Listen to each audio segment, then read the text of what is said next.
incoming hurricane. We have another one coming, so we've done very well. North Carolina, South Carolina, Texas, Florida, Puerto Rico, so many places. And we have another one coming in, a big one, much bigger than they anticipated a week ago, 7 days ago.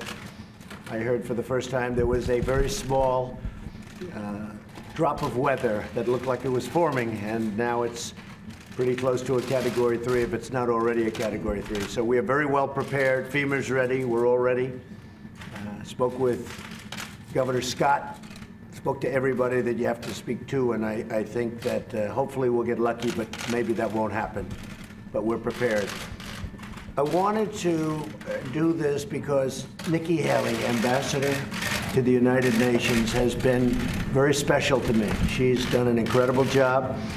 She's a fantastic person, very importantly, but she also is somebody that gets it. She has been at the United Nations from the beginning with us, right from the beginning, and worked with us on the campaign. It's been really a long time, very intense, and she told me probably 6 months ago, she said, you know, maybe at the end of the year, at the end of a 2-year period, but at the end of the year, I want to take a little time off. I want to take a little break. She's been a very successful, as you know, governor of South Carolina for 8 years.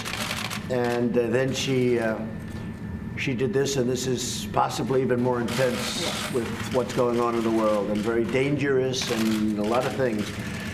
But she's done a fantastic job, and we've done a fantastic job together. We've solved a lot of problems, and we're in the process of solving a lot of problems. At the beginning, North Korea was a massive problem, and now we're moving along. It's moving along really nicely. I can speak for Secretary of State Mike Pompeo. He thinks the world of Nikki, and so we're all happy for you in one way, but we hate to lose. Hopefully you'll be coming back at some point, but you want to just, in maybe a different capacity. You can have your pick. But I just want to let you know, so at the end of the year, Nikki will be leaving, and we'll be in constant touch. I know that whenever you have any ideas, you're going to call me because you know all the players. And that was really the thing I think she did best at the United Nations. She got to know the players. She got to know China, Russia, India. She knows everybody on a very first-name basis, and they like her, except for maybe a couple, which is normal, right? They can't all like you, but they do. They really like her, and I think maybe more importantly, they respect her. So, Nikki, I just wanted to tell you that we will miss you. We'll be speaking all the time, but we will miss you nevertheless, and you have done a fantastic job, and I want to thank you very much. Thank you very much. Thank you. Well, I want to say, first of all, I want to thank the President for just, allowing us to come out and talk to you this way. It has been an honor of a lifetime. I said I am such a lucky girl to have been able to lead the state that raised me and to serve a country I love so very much has really been a blessing, and I want to thank you for that. But I'm most excited. Look at the 2 years. Look at what has happened in 2 years with the United States on foreign policy. Now the United States is respected. Countries may not like what we do, but they respect what we do. They know that if we say we're going to do something, we follow it through, and the President proved that, whether it was with the chemical weapons in Syria, whether it's with NATO, saying that other countries have to pay their share. I mean, whether it's the trade deals, which have been amazing. They get that the President means business, and they follow through with that. But then if you look at just these 2 years at the UN, we've cut $1.3 billion in the UN's budget. We've made it stronger. We've made it more efficient. South Sudan, we got an arms embargo, which was a long time coming. 3 North Korean sanctions packages, which were the largest in a generation, done in a way that we could really work towards denuclearizing North Korea. The Iran deal, bringing attention to the world that every country needs to understand you can't overlook all of the bad things they're doing. You have to see them for the threat that they are.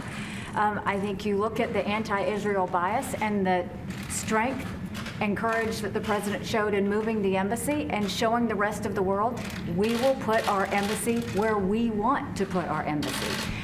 All of those things have made a huge difference in the U.S. standing, but I can tell you that the U.S. is strong again, and the U.S. is strong in a way that should make all Americans very proud. And I do want to say that it's not just the president I want to thank. The family in general, the First Lady has been nothing but very, very kind to me.